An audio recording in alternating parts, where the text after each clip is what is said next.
네, 오늘은 또 구약 성경을 함께 보는 날입니다. 사무엘상 구약 성경 사무엘상 17장 사무엘상 17장 사무엘상 17장은 교회를 다니지 않는 사람들도 잘 아는 본문이죠. 골리앗과 다윗의 싸움이 나오는 장면인데 오늘은 그 본격적인 싸움의 장면이 아니라 싸움의 배경이 되는 장면을 함께 보도록 하겠습니다. 사무엘상 17장 먼저 1절에서부터 3절까지의 말씀, 1절에서 3절까지의 말씀을 함께 읽어보도록 하겠습니다. 시작. 블레셋 사람들이 그들의 군대를 모으고 싸우고자 하여 유다에 속한 소고에 모여 소고와 아세가 사이의 에베스 담임에 진침해 사울과 이스라엘 사람들이 모여서 엘라 골짜기에 진치고 블레셋 사람들을 대하여 전열을 벌였으니 블레셋 사람들은 이쪽 산에 섰고 이스라엘은 저쪽 산에 섰고 그 사이에는 골짜기가 있었더라. 아멘. 우리 8절과 9절도 한번 읽어보겠습니다. 8절과 9절입니다. 시작. 그가 서서 이스라엘 군대를 향하여 외쳐 이르되 너희가 어찌하여 나와서 전열을 벌였느냐. 나는 블레셋 사람이 아니며 너희는 사울의 신복이 아니냐. 너희는 한 사람을 택하여 내게로 내려보내라. 그가 나와 싸워서 나를 죽이면 우리가 너희의 종이 되겠고 만일 내가 이겨 그를 죽이면 너희가 우리의 종이 되어 우리를 섬길 것이니라. 아멘. 네, 여러분, 우리는 지구가 둥글게 생겼다는 것을 알고 있습니다. 근데 여러분, 이 지구를 바라보는 이 관점 중에서 재미있는 그런 학회가 있습니다. 여전히 지구가 평평하다고 믿는 지구 평평론을 주장하는 사람들이 있습니다. 이 사람들은 나름대로 자기들끼리 학회를 만들어서 심포지움을 하고요. 지구가 평평하다는 이론을 여전히 뒷받침하려고 합니다.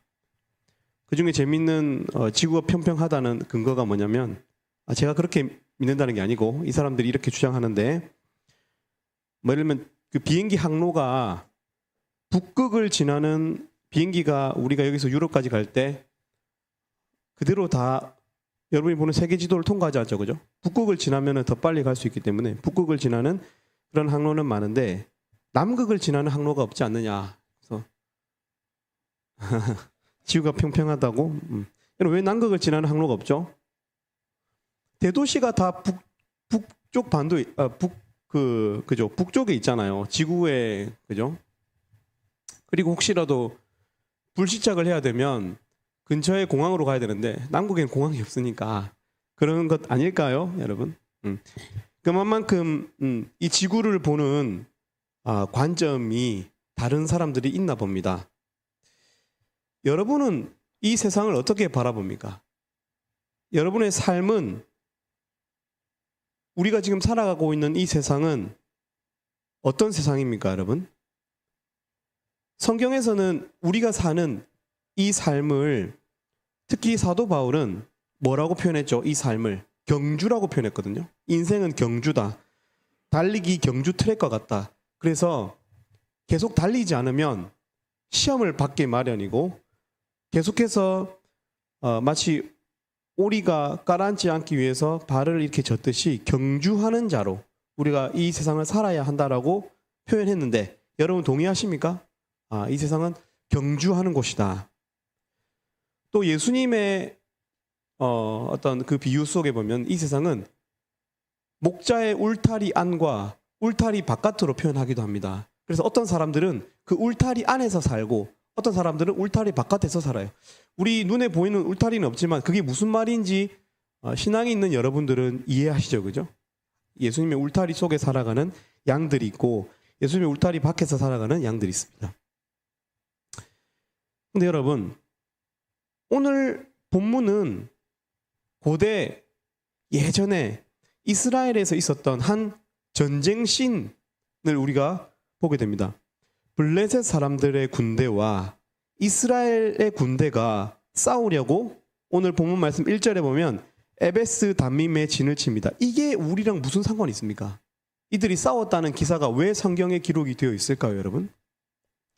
예, 성경은 지금 이 싸움을 우리가 살고 있는 세상으로 보여주려고 하고 있는 것입니다.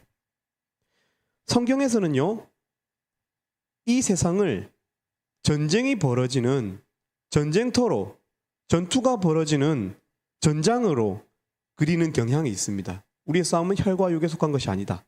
그죠? 그리고 우리의 대적은 공중 권세 잡은 자들이다. 뭐 이런 에베소서 표현들. 예, 이 세상을 중립적인 장소, 그냥 평화로운 장소, 전쟁이 있는 곳에만 전쟁이 있는, 러시아와 우크라이나가 싸우고 있는 저기만, 시리아 내전이 있는 저기만 전쟁이 있는, 미얀마도 지금 전쟁 중인 거죠. 내전 중이죠. 그죠? 그런 곳만, 물리적인 전투가 벌어지는 곳만 전쟁터가 아니라 이 세상 전체가 전장이다라고 성경은 말하고 있습니다. 차차 그것에 대해서 설명을 해갔으면 좋겠는데, 우리가 살아가는 곳이 전쟁터구나. 예. 그래서 오늘 그 말씀에 보면은 3절 말씀 한번 보세요. 3절 말씀에 보면 이렇게 되어 있습니다. 블레셋 사람들은 이쪽 산에 섰고 이스라엘은 저쪽 산에 섰고, 이렇게 표현하고 있습니다. 여러분, 지금 블레셋 사람들과 이스라엘 사람들은 서로 대치를 벌이고 있습니다. 서로 균형을 맞춰서, 그죠?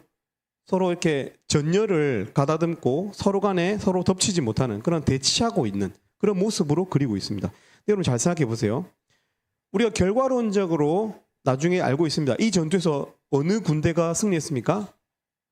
예, 이스라엘 군대가 블레셋에게 승리합니다.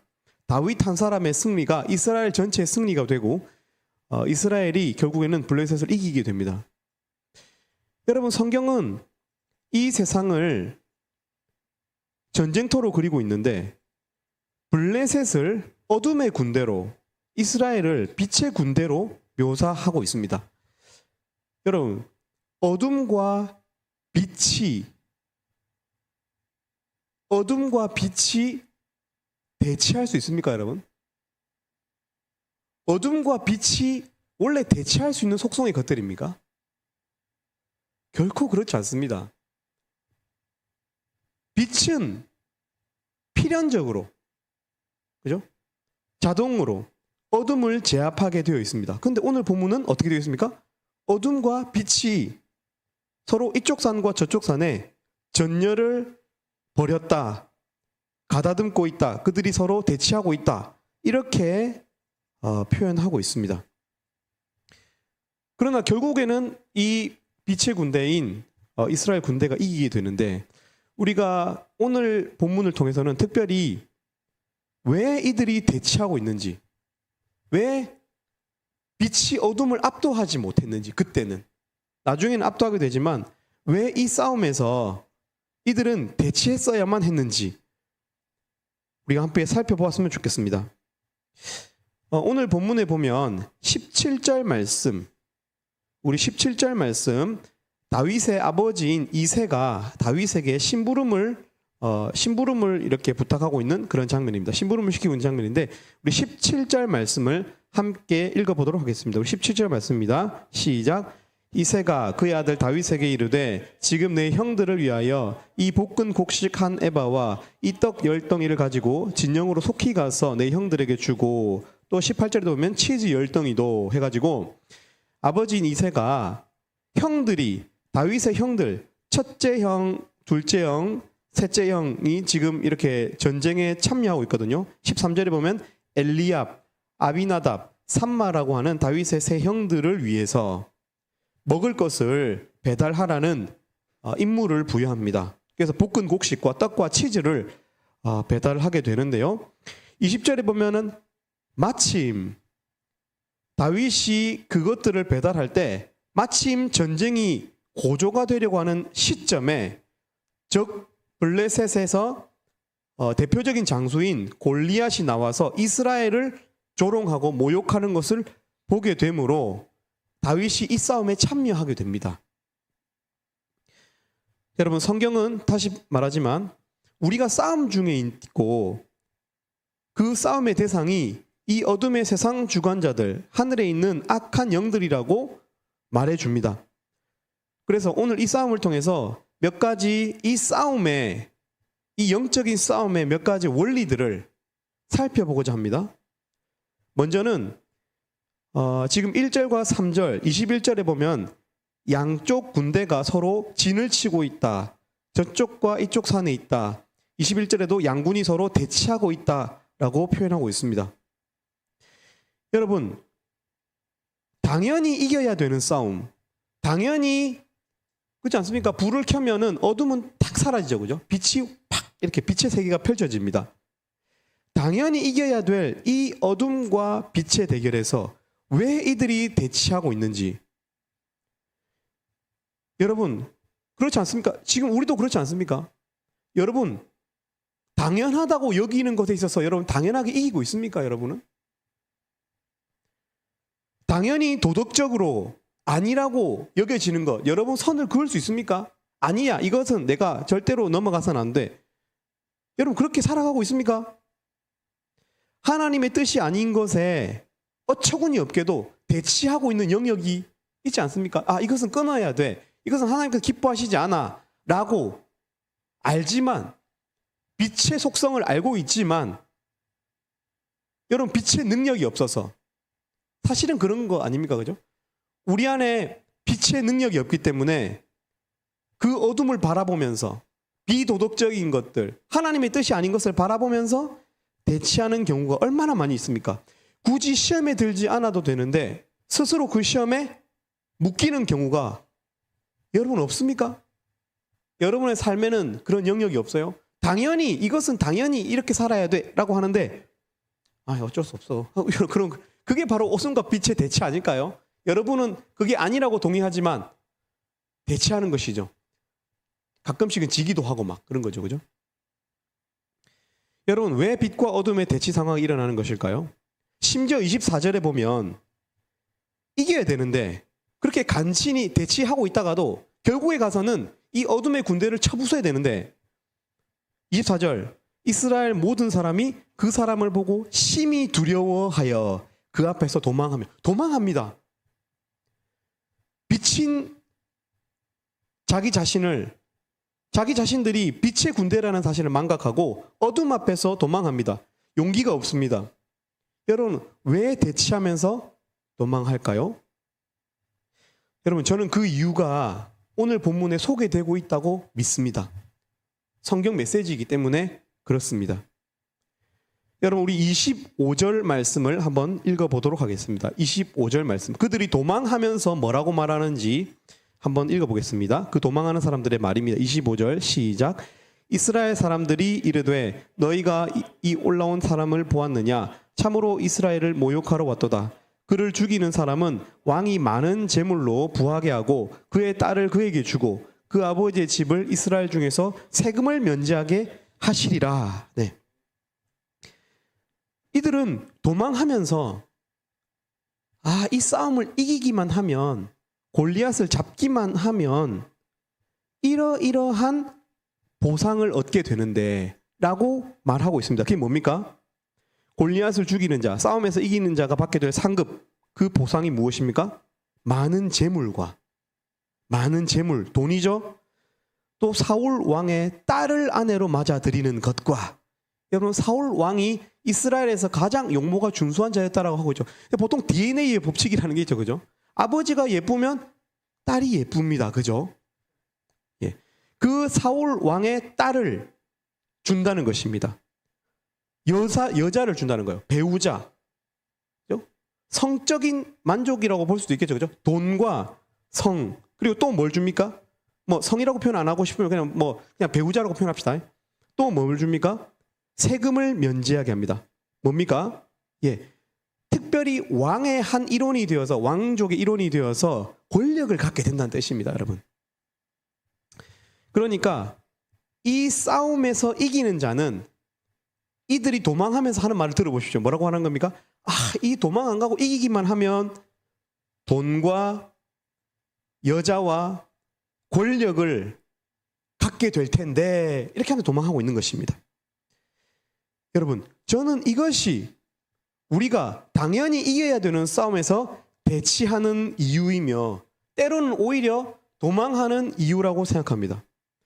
바로 싸움의 이유가, 전투의 이유가 돈과 성적인 만족과 권력을 갖기 위한 것이 될 때 우리는 늘 이 싸움을 애매하게 끌어갑니다.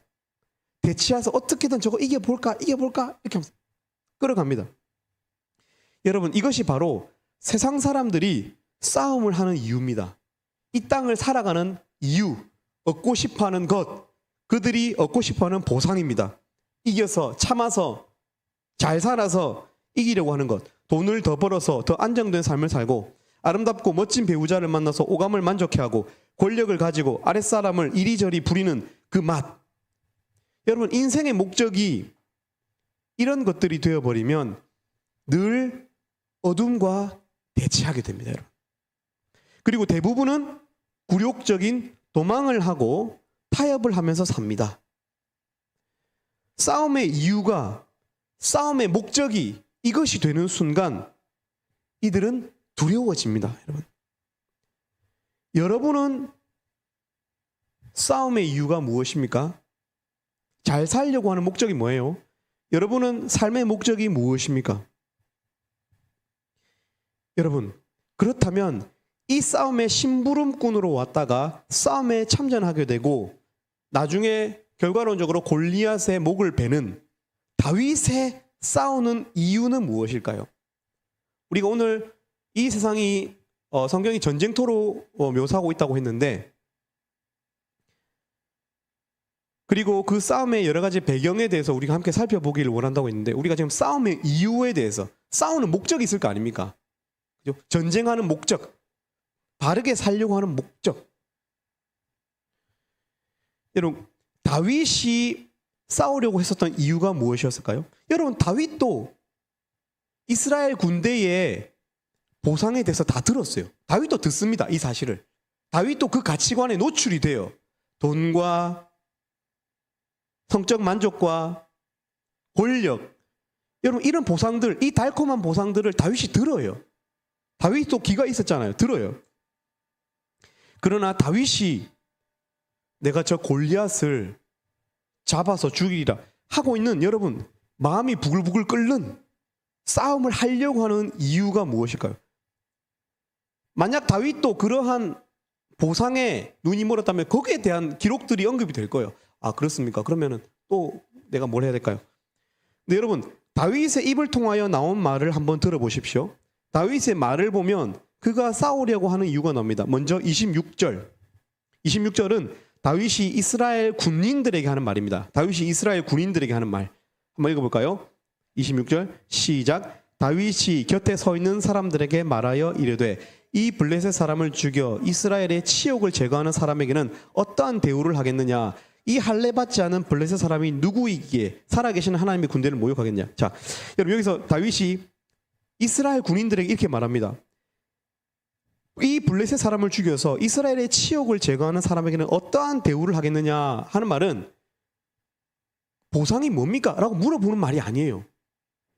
그 보상을 해줘야 됩니까? 그 보상이 가당키는 합니까? 그것 때문입니까? 여러분, 그것이 진짜로 싸우는 이유입니까? 이렇게 말하고 있는 거예요. 반문하고 있는 거예요. 그 보상이 뭐가 그렇게 중요합니까? 반문하는 말이라고요. 근데 그 뒤에 뭐라고 말합니까? 이 할례 받지 않은 블레셋 사람이 누구이기에 살아계시는 하나님의 군대를 모욕하겠느냐라고 말합니다. 모욕이라는 단어, 치욕이라는 단어를 쓰고 있고 모욕이라는 단어를 씁니다. 36절은 다윗이 사울 왕에게 나를 전쟁터로 보내달라라고 부탁하는 말, 다윗이 사울에게 하는 말입니다. 우리 36절 한번 읽어보도록 하겠습니다. 36절 시작. 주의 종이 사자와 곰도 쳤은즉 살아계시는 하나님의 군대를 모욕한 이 할례 받지 않은 블레셋 사람이리까 그가 그 짐승의 하나와 같이 되리이다. 네. 다윗은 사울 왕에게도 똑같은 단어를 쓰고 있습니다. 그게 뭡니까? 모욕이라는 단어입니다. 모욕. 45절은 다윗이 바로 적인 골리앗에게 하는 말입니다. 우리 45절 말씀 한번 읽어볼까요? 시작. 다윗이 블레셋 사람에게 이르되 너는 칼과 창과 단창으로 내게 나아오거니와 나는 만군의 여호와의 이름 곧 내가 모욕하는 이스라엘 군대 하나님의 이름으로 너에게 나아가노라. 여러분, 공통적으로 등장하는 단어가 뭡니까? 모욕이에요. 모욕. 여러분, 모욕이라는 단어는 욕, 부끄러움, 수치라는 단어입니다. 다윗은 골리앗에게 말합니다. 너는 하나님을 모욕했다. 네가 하나님을 모욕했으므로 내가 너를 죽이겠다. 이런 말입니다. 여러분, 돈과 여자와 권력은 전부 눈에 보이거나 혹은 눈에 보이는 것으로 치환할 수 있는 자원들입니다. 여러분. 창고에 쌓을 수 있고요. 계좌에 꽂을 수 있어요. 배우자의 스펙이나 거기에 따라서 내 삶의 질이 달라지죠. 내가 어느 라인에 섰느냐, 권력의 어떤 서열, 권력의 라인에 따라서 여러분 내 삶의 미래, 삶의 질이 달라지잖아요. 전부 이 삶의 어떤 것으로 다 치환이 가능한 자원들입니다, 여러분. 그러니까 우리가 이것을 좋아하는 거예요. 보상을 좋아하는 거라고요. 그러나 여러분, 모욕은, 바꿔 말해서 명예는 그런 것이 아닙니다. 모욕은 눈에 보이지 않고 그런 것들로 치환할 수 있는 것이 아닙니다, 여러분. 다윗은 하나님의 명예를 생각하고 있어요. 여러분, 우리가 여기서 다시 한번 생각해 봅시다. 하나님을 사랑한다는 것은, 우리가 누군가를 사랑한다는 것은 무엇을 의미합니까, 여러분? 내가 그것을 진실되게, 진정성 있게 사랑한다는 것은 무엇을 의미합니까? 사랑이 뭡니까, 여러분?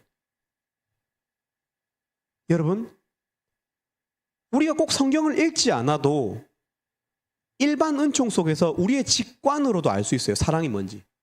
사랑은 절대로 조건부적이지 않습니다. 조건하고 멀어져야지 사랑에 가까워집니다, 여러분. 그러나 눈에 보이는 돈과 성적인 것과 다 도파민 분비를 도와주는 것들이잖아요, 여러분. 나를 오감, 육체적으로 행복하게 하는 것들이거든요. 돈과 성적인 것과 권력은 전부 눈에 보이는 것들, 곧 내 안에 쌓을 수 있는 자원들입니다. 나에게 축적할 수 있는 것들이에요. 그러나 내가 사랑하는 대상의 명예, 그의 수치를 지우고자 하는 것, 그의 명예를 지키고자 하는 마음은 바꿔 말하면 뭡니까? 그게 사랑이에요. 조건이 없기 때문에, 내가 그를 사랑하기 때문에 나에게 해코지가 되지 않더라도 그의 명예, 보이지 않는 그의 명예마저 지키려고 드는 것.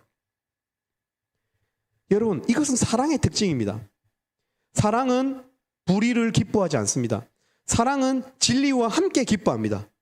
또 모든 것을 참습니다. 모든 것을 믿습니다. 모든 것을 바랍니다. 모든 것을 견딥니다. 이 모든 표현들은 다 축적할 수 있는 게 아닙니다, 여러분. 옳은 데 서고 조건 없이 사랑하고 아껴주고. 그래서 여러분, 우리가 사랑을 시험하려고 할 때 어떻게 합니까? 사실 나 돈이 별로 없는데. 그래서 억만장자인 사람들이 뭐 그런 스토리 많이 나오잖아요. 괜히 자기의 재산 수준을 숨기고 그날 만난 소개팅한 여성분과 좀 누추하게 가서 뭐 만난다든지. 여러분, 왜 그럽니까? 알고 싶은 거예요, 그 사람의 중심을. 여러분, 그 사람이 가진 것이 없어도 순수하게 순전하게 그 사람을 사랑할 때 내가 나를 위해서가 아니고 그 사람의 명예와 그 사람의 잘됨과 그 존재를 사랑한다는 것은 다 이런 것들입니다, 여러분. 여러분, 눈에 보이거나 창고에 저장할 수 없어도 사랑하는 대상과 그 사랑 자체의 운명을 위해서 그것과 함께 기뻐하고 그것에 반대하는 것을 싫어합니다. 그것을 모욕하는 것을 싫어합니다. 그렇게 사랑과 함께 하는 것들을 오래 붙들고 견디고 참습니다. 목적이 없습니다, 여러분. 이게 사랑입니다, 여러분. 여러분, 다윗이 싸우려고 하는 이유가 뭡니까? 다윗이 화가 난 이유가 뭐예요? 하나님이 모욕당하고 있다고 생각하기 때문입니다. 하나님을 사랑하기 때문입니다. 여러분, 이 세상은 전투의 장소입니다. 배틀그라운드입니다. 빛과 어두움의 전투는 반드시 빛이 이기게 되어 있습니다. 그러나 왜 우리는 이기지 못할까요? 우리는 사실은 이 빛과 어둠의 전투에서조차 자기를 지나치게 사랑하고 있기 때문에 그렇습니다. 그래서 보상을 바라기 때문에 두려워집니다. 진짜로 사람이 눈이 돌아버리잖아요. 여러분, 그런 사람들은 이기기 어렵습니다, 여러분. 근데 여러분, 우리는 잘 안 돕니다. 왜냐하면 내 목숨도 귀하거든요. 또 일단 도망가고 보자. 목숨을, 자기를 아끼는 사람들은 결코 그렇게 용기 있어지기 쉽지 않습니다, 여러분. 내가 아닌 다른 존재를 지나치게 사랑할 때 그 사람은 매우 용기 있어집니다, 여러분. 여러분, 우리가 이기지 못하는 이유는 나 자신을 위한 보상을 바라기 때문입니다. 보상, 돈, 성, 권력을 바라는 싸움은 용병의 싸움입니다, 여러분. 사꾼의 싸움이에요. 용병이라고 불러요, 그런 것을. 그러나 내 사랑하는 사람이, 내 사랑하는 아버지가 모욕을 당하는 것을 참을 수 없어서 하는 싸움을 해야 합니다, 여러분. 여러분, 다시 물어보겠습니다. 여러분, 왜 신앙생활 하십니까? 왜 거짓이 싫습니까? 왜 죄를 미워합니까? 왜 바르게 살려고 하십니까? 왜 도덕적인 존재가 되고 싶습니까? 왜 살아갑니까? 살아가는 이유가 무엇입니까? 왜 직장을 가지려고 합니까? 돈을 가지면 뭐에 쓸 겁니까, 여러분? 사람을 만나는 이유가 뭡니까? 사람과의 관계성을 어디에 활용하려고 하는 것입니까, 여러분? 왜 자신을 아낍니까? 자녀를 교육하는 목적이 무엇입니까? 돈, 성적 만족, 권력, 자기 자신을 위한 것이 되면 여러분 평생 도망하면서 삽니다. 두려움에 빠져서 삽니다. 자기 자신을 잃으면 안 되겠다. 자기 자신을 아끼면서 삽니다. 사즉생, 내 목숨을 아끼지 않고 하나님께 내어드린 삶은 용기가 있습니다. 송두리째 걸어버릴 수 있어요, 여러분. 여러분, 하나님의 영광을 위해서 사십시오. 하나님은 우리의 영혼을 창조하시고 우리 부모님의 육체를 빌어서 우리의 육체와 영혼까지 주신 진짜 아버지라고 성경이 말하고 있습니다. 저는 이 사실을 믿습니다. 그런 아버지께 우리가 얼마나 불손합니까? 그러나 하나님은 그런 불손한 우리마저도 우리가 그렇게 불손할 때도 사랑하셔서 우리에게 모든 선택적 주권을 주셨고요. 그리고 우리가 선악간에 결정할 수 있는 그런 자유의지를 주었습니다. 우리는 AI를 지금 AI 막 개발되고 있잖아요. 조금 있으면 네이버에서 하이퍼클로바 X 나온다 그러고, 그죠? 챗GPT의 6,500배의 어떤 학습 능력을 갖고 있다고 그러는데, 여러분, 근데 그 AI가 우리를 집어삼키는 영화들 많이 나오잖아요. 그래서 그걸 어떻게든 막 종으로, 노예로 부리려고 하잖아요. 근데 하나님 우리를 그렇게 하지 않았어요. AI보다 훨씬 더 완악한 우리를 그렇게 하지 않았다고요. 우리에게 선택적 자유를 다 주셨어요. 우리를 마치 신과 같이 만드셨어요. 신적인 선택을 할 수 있는 주권자들로 만들었다고요. 그리고 부디 잘 살기를, 부디 도덕적으로 살아주기를, 온전해지기를, 자기를 남용하지 않기를 그렇게 바라셨어요. 하나님이 우리를 사랑하셨다는 거예요. 그리고 우리가 죄인 되었을 때 그 아들마저 우리를 위하여 죽이심으로 하나님께서 우리에 대한 하나님 자신의 사랑을 확증하셨어요. 여러분, 하나님이 우리를 먼저 사랑하셨습니다. 여러분, 지금 주위를 둘러보십시오. 하나님의 영광이 너무 땅에 많이 떨어졌습니다. 하나님 우스갯거리가 되어 있어요. 적진의 골리앗들이 넘쳐납니다. 하나님을 비웃듯 많은 것들이 하나님의 자리를 대신하고 있습니다. 하나님은 존재하지 않는다라고 많은 사람들이 외치고 있어요. 하나님의 영광이 땅에 떨어져 있어요. 사람들은 자기를 사랑하고 돈을 사랑하고 자랑하고 교만하고 비방하고 부모를 거역하고 감사하지도 않고 거룩하지도 않고 무정하고 원통함을 풀지 않고 모함하고 절제하지 못하고 사납고 선한 것을 좋아하지 않고 배신하기 쉽고 조급하고 자만하고 쾌락을 사랑하기를 하나님 사랑하는 것보다 더했어요. 그러니까 하나님을 대신해서 이 모든 자기 사랑이 이 땅에 하나님의 영광의 자리를 다 대신하고 있어요. 여러분, 우리는 그런 세력에 맞서서 하나님의 영광을 되찾아야 돼요. 그것이 우리 싸움의 이유, 삶의 이유가 되어야 합니다. 하물며 우리 스스로 하나님의 영광을, 우리 믿는 자들 역시도 하나님의 영광을 땅에 내동댕이 치고 있지는 않은지, 우리가 그런 삶을 살았던 것은 아닌지 생각해 보아야 됩니다. 여러분, 이런 우상 숭배의 모습에서 돌아서서 하나님의 영광을 위해서 사실 수 있기를 바랍니다. 사랑의 운명을 위해서 사십시오. 사랑이 우리를 견인할 것입니다, 여러분. 예. 마지막으로 우리가 이제 싸움의 이유에 대해서 살펴보았다면, 마지막으로 싸움의 대상에 대해서 우리가 살펴보기를 원합니다. 이것은 짧게 넘어갈 것 같습니다. 여러분, 오늘 본문을 보면 싸움의 여러 가지 원리들이 나오는데 싸울 대상을 분별하는 다윗의 모습이 나옵니다. 여러분, 오늘 본문에 다윗이 이렇게 전장터에 떡과, 그죠? 그다음에 그 그레인 가루와 그다음에 치즈를 가지고 갔을 때 그 큰 형 엘리압이 다윗이 그렇게 하는 것을 보고 꼴값도 한다고 생각했습니다. 그래서 28절에 보면 그 큰 형 엘리압이 다윗을 되게 안 이꼬하는 장면이 나와요. 28절 말씀 한번 읽어보겠습니다. 시작. 큰 형 엘리압이 다윗이 사람들에게 하는 말을 들은지라 그가 다윗에게 노를 바라여 이르되 내가 어찌하여 이리로 내려왔느냐? 들에 있는 양들을 누구에게 맡겼느냐? 나는 내 교만과 내 마음의 완악함을 아노니 네가 전쟁을 구경하러 왔도다. 여러분, 다윗은 지금 무엇을 위해서 전쟁터에 왔습니까?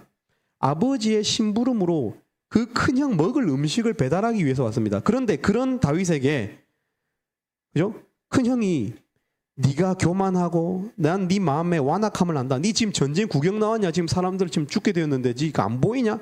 이렇게 시비 걸면 특히 선한 일을 한 사람은 더 열받게 마련이죠. 그죠? 좋은 일을 하다가 이런 모함을 받고 조롱을 받으면 열이 받게 마련입니다. 그리고 사실 다윗은 양을, 그 큰형 엘리압은 네가 양을 누구에게 맡겼느냐? 네 양 치는 것도 다른 사람에게 안 했지. 잘 이렇게 이양 안 했지 했는데 20절의 말씀을 보면은 다윗은 그날 아침 일찍 일어나 양 지키는 자들에게 맡겼다라고 되어 있습니다. 그러니까 다윗은 아주 선한, 자기 일도 잘하고 있고, 그리고 진짜 지금 하나님의 의분에 휩싸여서 이 전쟁터에서 저 골리앗을 제가 잡아 죽여야 되는데 지금 이런 의분에 휩싸여 있습니다. 근데 그런 다윗에게 큰 형이 시비를 걸면 화가 날 법도 합니다. 네, 여러분, 29절과 30절 말씀, 다윗이 어떻게 반응하고 있는지 한번 살펴보겠습니다. 29절 30절 말씀입니다. 한번 읽어보겠습니다. 시작. 다윗이 이르되 내가 무엇을 하였나이까? 어찌 이유가 없으리이까 하고 돌아서서 다른 사람을 향하여 전과 같이 말하매 백성이 전과 같이 대답하니라. 보십시오. 다윗은 어떻게 했습니까? 돌아섰습니다, 여러분. 이게 중요합니다, 여러분. 돌아섰어요. 왜 돌아섰습니까? 엘리압, 자기의 형은 자기에게 시비를 걸고 있고 자기를 몰라주지만 그는 싸움의 대상이 아니기 때문에 그렇습니다, 여러분. 그는 싸움의 대상이 아닙니다. 여러분, 이게 지혜입니다. 싸움의 대상이 아닌 사람과 깊은 싸움으로 들어가는 것이 아니고 돌아서야 됩니다. 돌아서야 돼요. 나독이든지 왜 그러노? 마음을 풀어라 하고 돌아서야 돼요. 근데 우리는 어떻게 합니까? 내가 아침에 일찍 일어나가지고 내가 양 맡기는 거 본 적 있나 없나? 형님이 뭘 한다고? 이 들고 온 거 보이나 안 보이나? 어깨가 빠질 것 같다. 뭐 이런 이야기들 합니다. 여러분, 다윗에게 있어 싸움의 대상은 누굽니까? 다윗의 싸움의 대상은 하나님의 이름을 모욕하고 있는 골리앗이었어요. 큰형 엘리압은 다윗의 기분을 상하게 했을 뿐이에요. 그러나 골리앗은 하나님의 이름을 모욕하는 실제로 영적인 적이에요. 적. 여러분이 다윗이라면 누구와 싸우겠습니까? 백발백중 엘리압과 싸우지 않겠습니까? 골리앗은 어차피 이기기 어려운 적이고 옆에 시비 거는 동역자랑 싸우지 않습니까? 별 문제도 아닌데 싸움을 하고 있지 않습니까, 여러분? 비본질적인 것에 너무 많은 에너지를 쓰고 살지 않습니까? 여러분, 잘 분별하세요. 우리가 살고 있는, 우리가 동역하고 있는 이 모임에서 우리는 어디에 에너지를 쓰고 있습니까? 무엇에 저항합니까? 잘 모르고 여러분을 화나게 하는 동역자입니까? 아니면 하나님의 이름을 모욕하는 존재입니까? 여러분, 우리가 싸워야 할 대상은 바로 하나님의 이름을 모욕하는 적입니다. 여러분, 이 적은 이 세상의 풍조입니다. 에베소서에 의하면 공중 권세 잡은 자라고 표현하고 있어요. 하나님의 살아계심을 의심하고 창조주의 질서를 깨려고 하는 여러 가지 이데올로기들입니다. 이런 세계관, 이런 이데올로기의 배후에는 이 세상의 공중 권세 잡은 악한 영들이 있다라고 성경은 말해주고 있습니다. 이 영들은 또한 우리 내면의 죄성을 자극합니다. 그래서 이 적은 우리 내면에도 있습니다. 바로 우리 내면에 있는 죄, 이 죄를 활성화시키는 공중 권세 잡은 자들, 하나님을 가볍게 여기는 마음, 이것이 바로 우리의 주적입니다, 여러분. 여러분, 적은 여러분 옆에 있는 동역자가 아니에요. 동역자가 예를 들어서 내 심기를 건들면 혹시 뭐 지각을 했거나 뭐 모임에 늦게 왔으면 야, 다음부터 좀 일찍 와, 이렇게 말하고 마세요. 그냥 그것 때문에 꽁 해가지고 완벽한 적으로 돌리지 말라고, 여러분. 근데 우리는 그런 실수를 너무 많이 하거든요. 그는 싸움의 대상이 아니에요. 다윗은 돌아섰어요. 그리고 골리앗을 계속 주시했어요. 여러분, 여러분의 심기를 건드리는 바로 옆에 보이는 하나님 주신 동역자들에게 같이 혈기를 부릴 것이 아니라 여러분 내면에 있는 죄, 그리고 기도 가운데 하나님께서 분별케 해주시는 이 세상의 악한 세력들, 이 악한 가치관들과 싸워야 합니다. 교묘하게 거짓말하게 하는 것, 부정한 방법으로 이기게 하는 것, 그리고 나서도 자기의 공으로 돌리고자 하는 이 정의롭지 못한 마음들, 또 음란한 마음을 가지게 하는 여러 가지 것들, 또 친구를 미워하여 마음에 계속 분을 품고 살게 하면서 내 에너지를 갉아먹는 것들, 가지지 못한 것에 대해서 계속해서 욕심을 가지게 하는 이 질투, 우리 질투를 자극하는 이 영적 세력, 또 자신이 잘하는 것에 대해서 잘난 체하고 싶고 자기 자랑하고 싶은, 여러분, 이 자기 중심적인, 자기 자랑하는 이 이기적인 자, 또 사람들의 말에 건성으로 대하고 진정성 없이 무정하게 무자비하게 대하는 여러분 우리 자아 말이에요. 또 하나님을 향하여 집중하지 못하게 하는 여러 가지 우리 삶의 산만한 것, 우리 삶이 다 파편화되어 있거든요. 다 잘려 있어요, 우리 삶이. 왜냐? 우리가 너무 많은 것에 관심을 가지고 살거든요. 우리 하나님께 예배할 때 집중하기가 쉽지가 않습니다. 생각이 나거든요. 뭐 하고 싶은 거, 해야 될 것들 분주하게 만들고, 이런 거죠. 여러분, 이런 것들을 잘 생각해 보십시오. 이런 것들이 진짜 적 아닙니까? 적. 우리의 적인 골리앗은 바로 우리 내면에 있습니다. 또 기도 가운데 하나님께서 공중 권세 잡은 자의 얼굴을 드러내실 것입니다. 그럴 때 그 주적들을 향해서 분함을 품고 그 죄를 제어하는 여러분들 되실 수 있기를 바랍니다. 우리 찬양 한 장 같이 하겠습니다. 우리 빛나는 왕의 왕, 이 찬양 너무 좋지 않습니까? 우리 주님을 빛나는 왕의 왕, 영광의 주님, 영원한 주의 주, 시간의 주관자, 알파와 오메가. 여러분, 그리스어에서 첫째 단어가 알파고 마지막 단어가 오메가죠, 그죠? 하나님은 처음과 시작이다. 주님은 처음과 시작이다. 삼위의 하나님이시고 광채의 옷을 입으시고, 그죠? 사자이면서 어린 양이다. 와, 위대한 용사이지만 또한 어린 양과 같은 순종의 모습을 가진 이 인격. 여러분, 이 찬양 하나님께 영광 돌리시면서 했으면 좋겠습니다.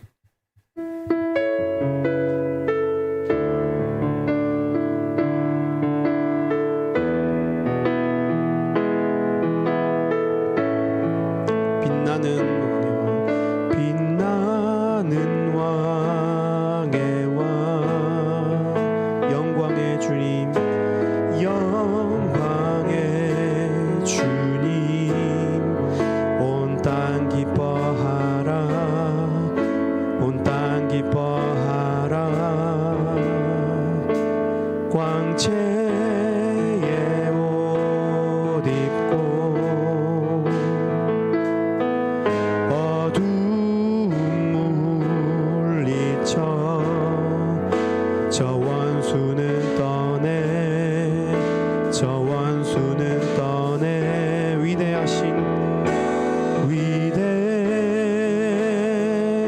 위대하신 주 찬양의 위대,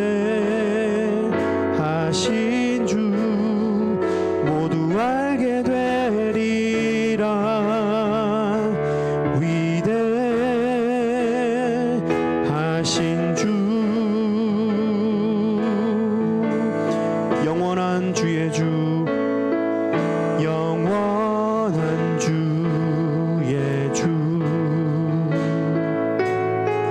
시간의 주관자, 알파와 오메가, 알파와 오메가, 삼위의 하나님, 아바 성령 예수, 아바 성령 예수, 사자와 어린 양, 사자와 어린 양, 위대하신 주, 위대하신 주, 찬양의 위대하신 주, 모두 알게 되리라. 위대하신 주, 한 번 더, 위대하신 주, 위대하신 주, 위대하신 주, 찬양의 위대하신 주, 모두 알게 되리라.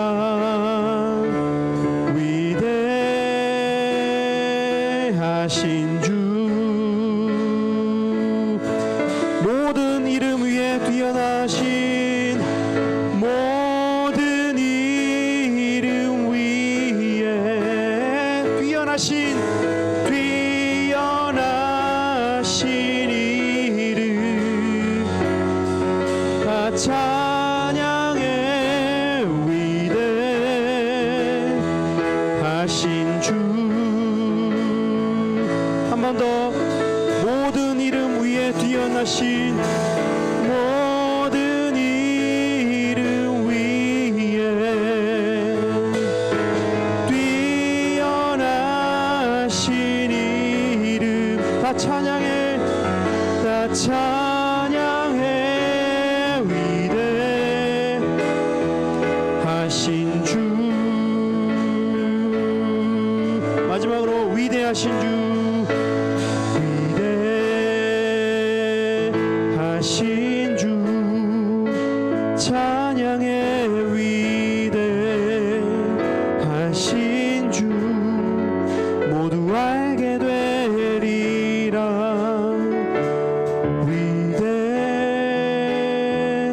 위대하신 주. 아멘. 예, 위대하신 우리 주님을 모든 세상 사람들이 알게 되었으면 좋겠습니다. 여호와 하나님의 영광을 인정하는 것이 물이 바다를 덮음같이 온 세상에 가득했으면 좋겠습니다. 여러분, 그 첫 발걸음은 우리입니다. 여러분, 우리를 빛과 소금으로 세상 가운데 부르셨고 보냈다고 성경은 이야기해주고 있습니다.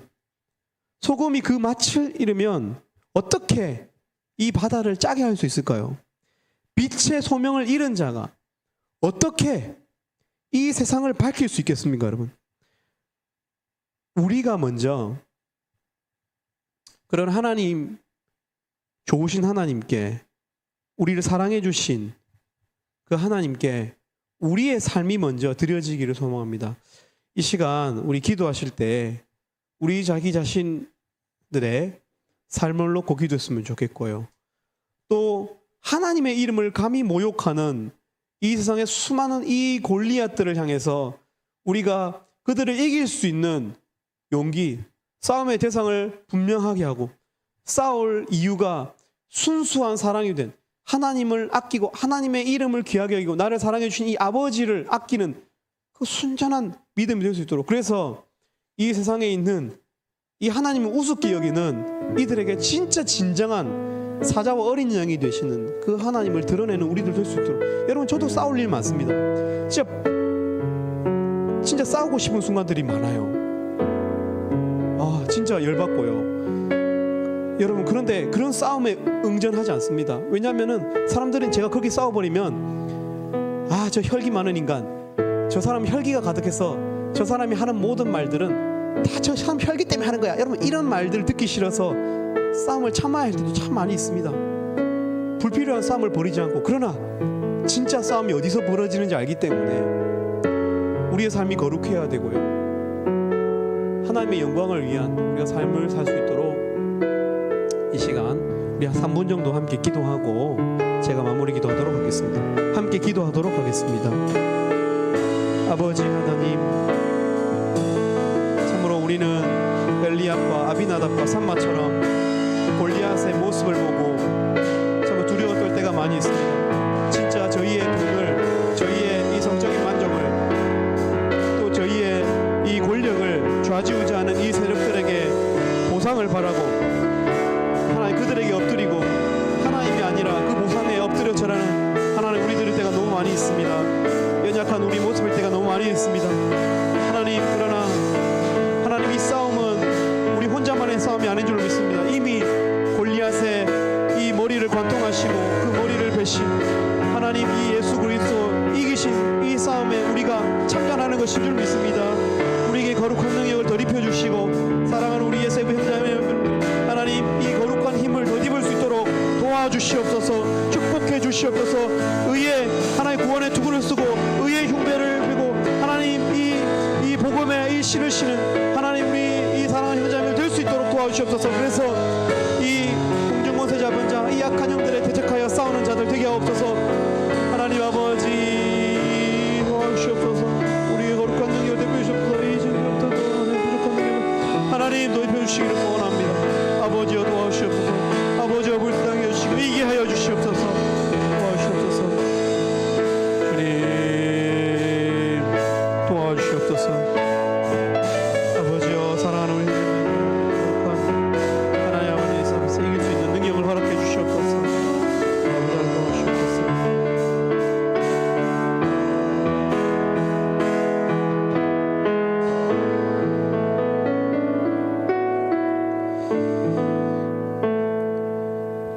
알파와 오메가가 되시고 또 시간의 주관자가 되시고 삼위의 하나님, 사자와 어린 양이 되신 전사이며 또 아버지께 어린 양처럼 순종하신 예수님, 하나님의 이 영광이 저희를 통해서 이 땅 가운데 다시금 세워지기를 소망합니다. 하나님, 그러기 위해서 우리 각 사람에게 거룩하게 살 수 있는 능력을 더딥혀 주시옵소서. 성령 하나님, 우리에게 이 성령의 충만한 이 능력을 더딥혀 주시옵소서. 그래서 오순절 그 다락방에 성령이 임한 예수님의 제자들이 정말 하나님 앞에서 순종의 전사들이 되었던 것처럼, 그리고 진리를 분별했던 것처럼 하나님 이 땅에서 우리가 그렇게 하나님 이 성령의 충만한 능력 있는 제자들로 살아갈 수 있도록 축복해 주시옵소서. 특별히 이 이맨들 말씀의 사람들로 불러주셨는데 우리가 말씀을 진정성 있게 공부할 수 있도록 도와주시고, 그래서 다윗도 고백했던 것처럼 이 말씀이 꿀보다, 송이꿀보다 더 달다라고 하는 고백들이 터져나오게 하시고, 하나님 아버지 그 능력, 그 힘을 바탕으로, 그런 지식을 바탕으로 하나님 이 땅에서 우리만 거룩하게 살 뿐만 아니라 또 성경 선생들이 되어서 많은 양떼들을 옳은 대로 돌아오게 하는데 쓰임받을 수 있도록 하나님 축복해 주시기를 원합니다. 이 예배의 시종을 주관하여 주시기를 소원하옵고 예수님 이름으로 기도 올립니다. 아멘.